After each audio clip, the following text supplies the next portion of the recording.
This is a Lyra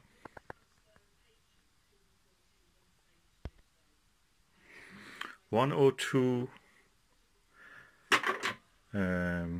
f11 long tube achromatic doublet refractor telescope. It comes in this beautiful wooden box. It has 4 locks on the side, which when you open you can actually see the gem inside. This is the long tube refractor. It comes with a beautiful feather touch, massive, robust, 360-degree rotatable Crayford focuser, which has a 2-inch and 1.5-inch adapters. The rate of the turn is 1 to 11 or 1 to 10. So 1 turn of this, 10 turns of this smaller, finer feather touch. It has 2 tube rings and a Vixen style dovetail. Tube rings are CNC machined on the lathe, is not cast, and with this massive knobs to hold it together. The main feature of this dew shield is retractable.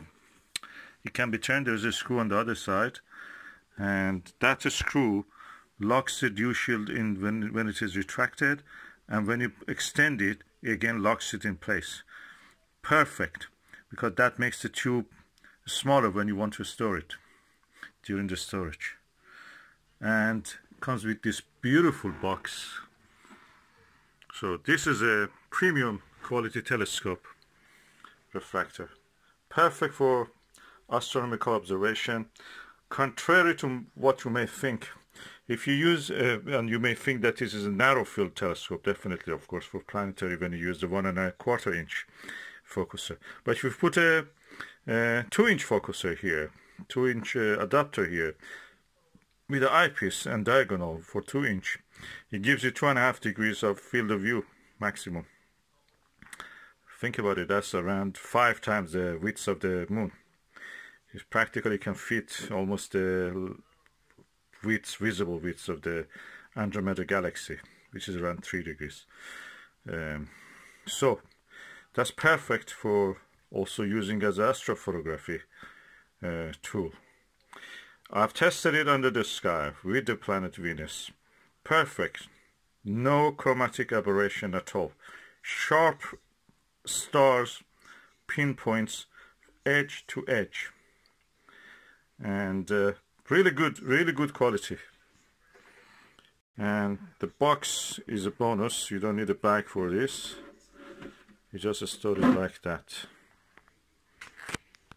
So I have done 2 of the latches, and I'm doing the other 2.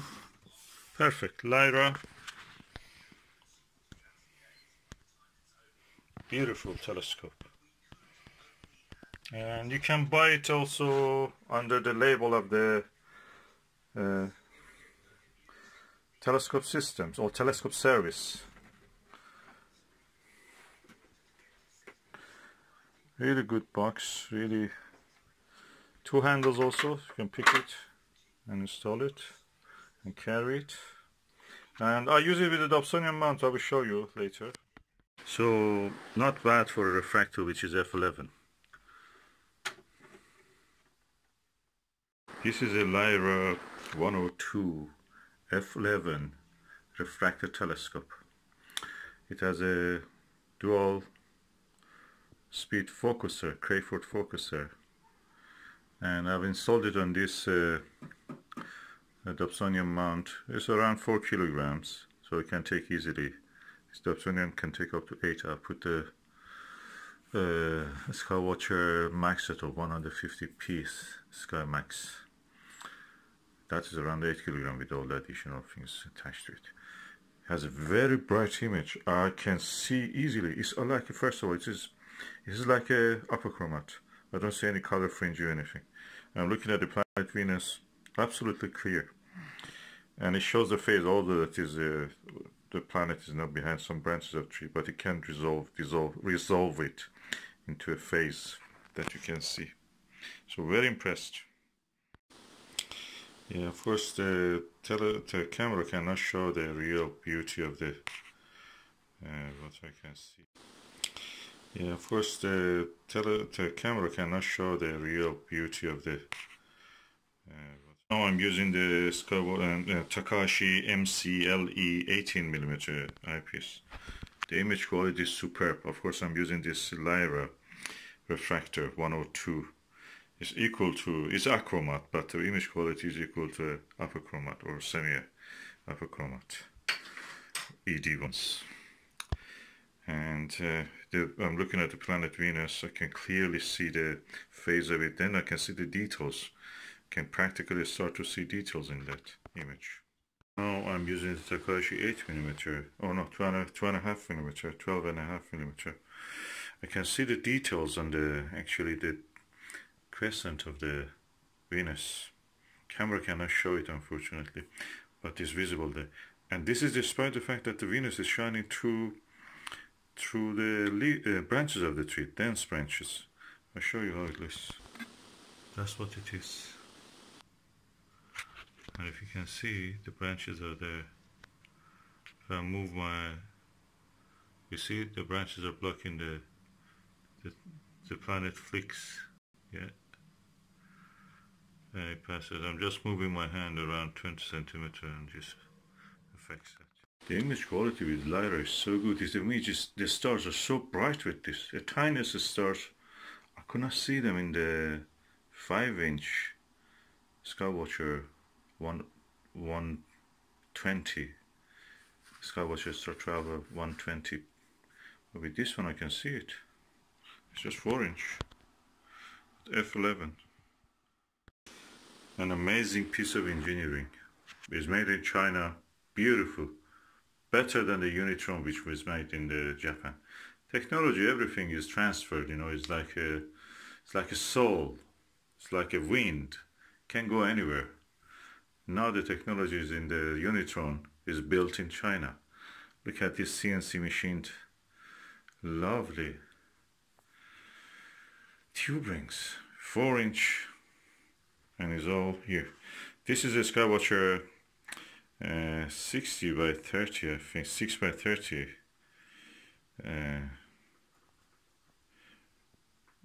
finder. I've adjusted it for here. Anyway, this Takahashi, really good quality. I'm waiting a little bit.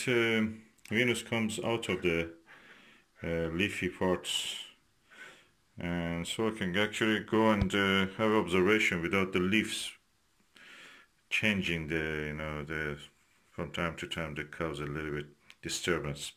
So I'm waiting for that, but you can see the quality in the Takahashi eyepiece.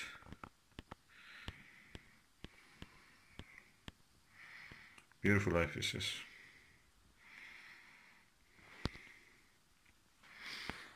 And this is the Vixen NPL 40mm, NLV 40mm, and this is the Alter Prism 2-inch diagonal prism, really good for planetary work. So everything in this system that I have is perfect. Look at the size of these knobs, dual adjustment knobs.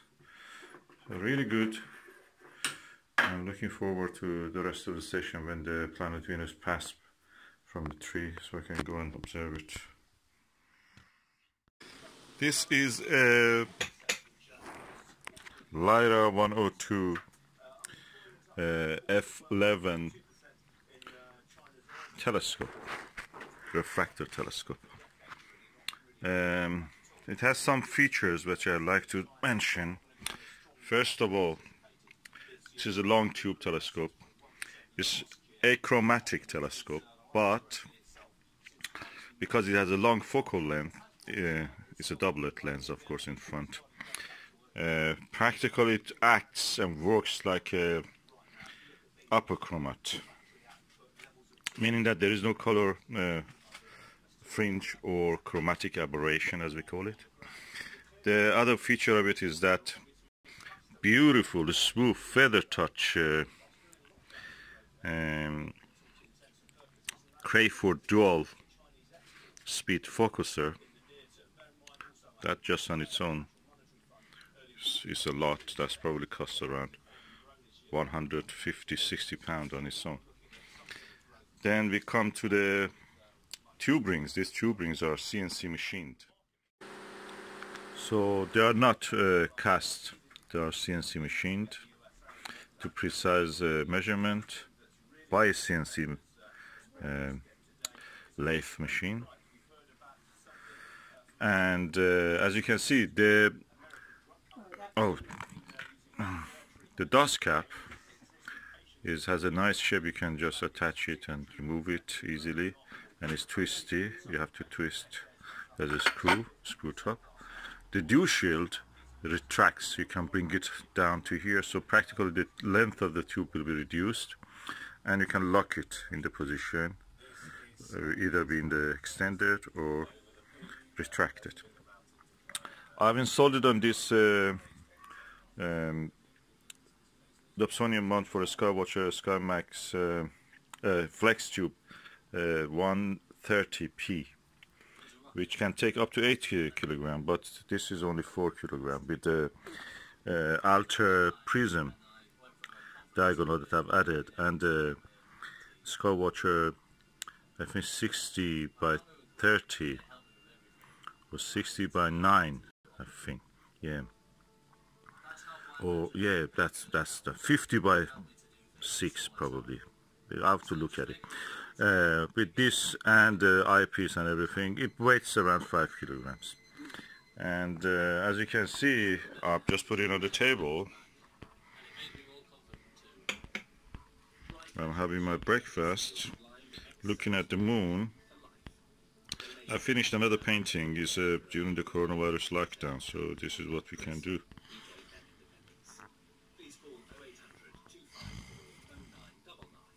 And this is a superb quality telescope. I watched the Venus last night with it.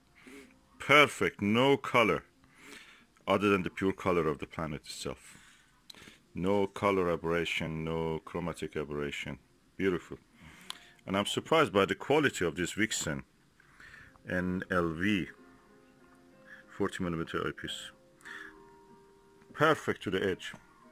I have of course Takahashi 18mm LE eyepiece. I will use it when the moon comes out of between the clouds. And this is a superb, precise engineering, made in China. Really best now. There was a time that the Japanese telescopes were good. It's because Americans invaded Japan and they discovered what advanced optical industry Japan has. So everything American practically was made in Japan. Now they made it in China. China is the most advanced country in the optics, it seems.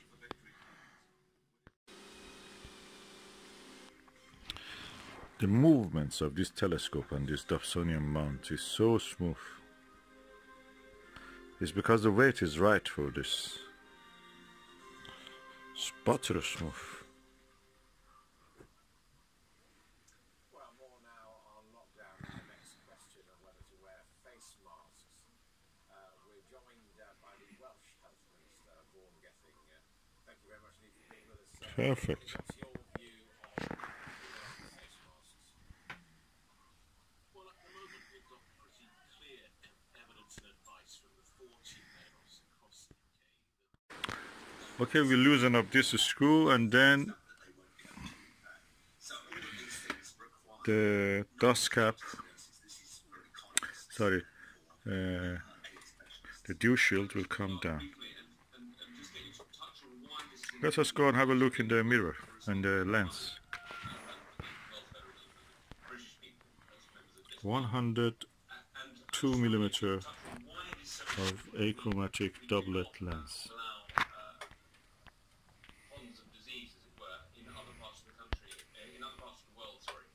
And the potential implications for that coming back to the And that's the lens cap.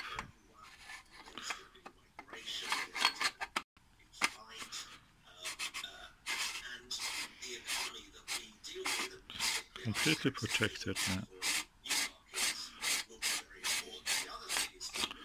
It goes back to its box. I will unscrew it from here.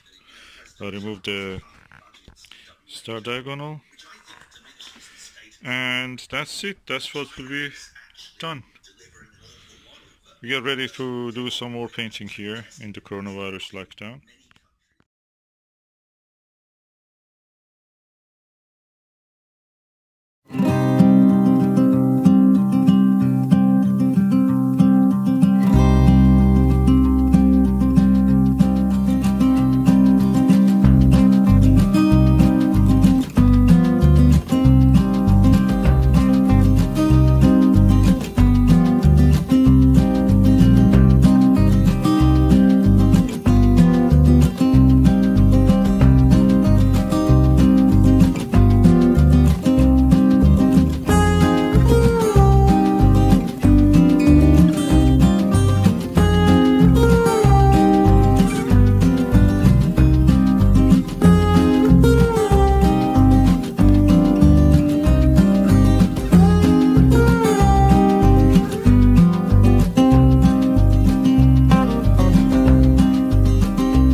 There is a crater here called Nasiruddin.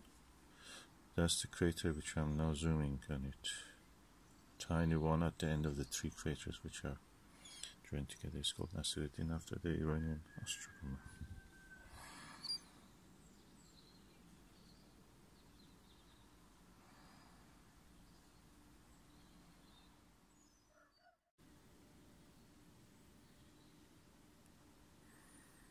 What you can see there in the center is the Copernicus crater. To the right of it is the Kepler crater.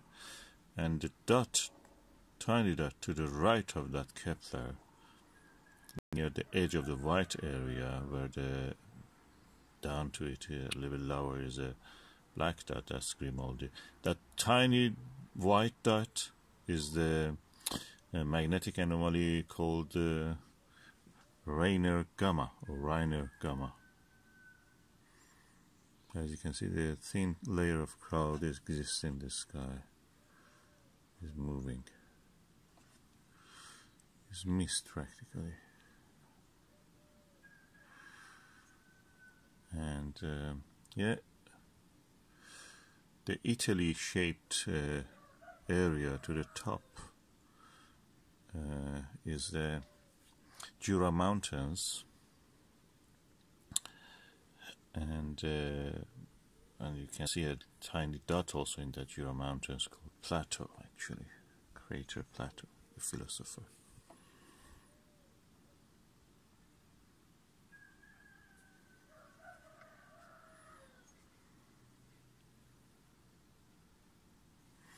The bright dot to the 2 o'clock in this image, if you imagine the top part is 12 and the lower part is 6, at 2 o'clock of the image, in the middle of the, in somewhere in the black patch, the white dot is Aristarchus, and the area around it is Aristarchus Plateau, the volcanic area.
Yes, the clouds are making it really darker than what it is, what it actually should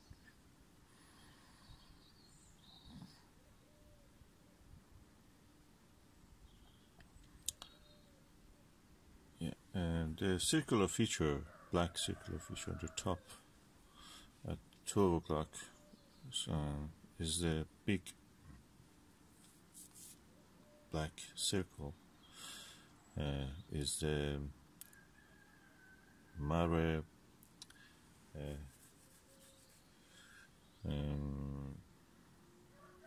Imbrium, Sea of the Rains, and to the lower part of it at 7 o'clock of that circle, what you can see is the mountains of the Apennine. Apennine.